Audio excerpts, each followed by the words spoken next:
Okay. Let me continue on. Part two of the video. Part two of the story, the kicking out, whatever you want to call it. So, alright. I say, yo, my dude, why don't we meet up at the mall? Because this is becoming too much. It's too difficult. So my man goes, alright. And again, it's like trying to tie down, it's like when you catch a fish and the fish is like flopping all around, moving. You can't just tie it down. Like he all over the place. That's how this nigga was. It's like, I'm like, yo, dog, listen, let's just meet up at the mall. Let's just handle this. Cause this is too much. So he okay. So one Saturday afternoon, we meet at Cheltenham Mall. Now let me tell you how strategic a nigga is. Right? This nigga's good. If y'all niggas ever need tips on how to slow walk, call that nigga. This nigga, we must have had the conversation on like a Thursday or Friday, right? As far as like when to meet. It's like, all right, yo, let's meet on Saturday. I'm like, yo, Greg, I'm trying to meet early as possible, right? Because in my mind, I'm like, yo, I get the checks early, I can cash the shit early. Or, excuse me, if I get the cash early, I can deposit it into the bank. The bank's open, but they close early on a Saturday. So I'm like, all right, you come with that money, I could throw that in the bank real fast. This nigga, we were supposed to meet at like 1 o'clock.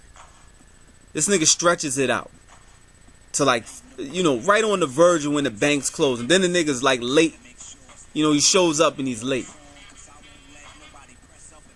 I still ain't tripping. I'm like, all right, whatever, man.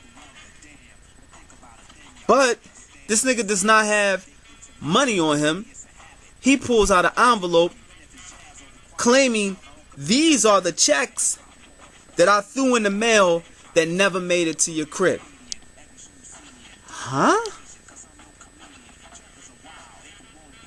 So let me repeat that to y'all. He says these are the checks. He says, yeah, I put these in the mail. He said I put the wrong address on them. They came back to me.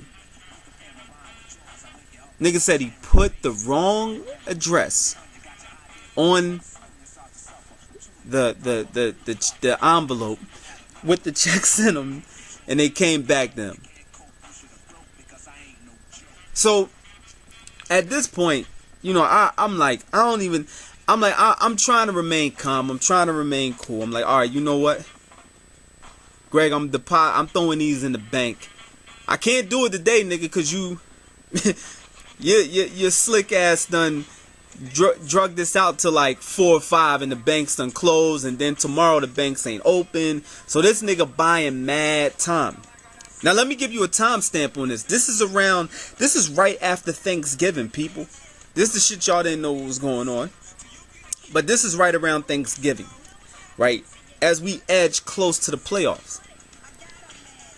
So Monday come around, first thing in the morning, I skate to the bank. I throw the checks into the bank, right? Both of them, boom. And I check my account. The money is in there, it's secure. I'm like, all right, cool. Damn, this nigga right here, I'm thinking the whole time, yo, I never again am I doing it like this with this nigga. In 24 hours, people, I get a call or a notice, I should say, from my bank. In 24 hours, they like insignificant funds from the 2 checks you deposited. I'm like, are you serious?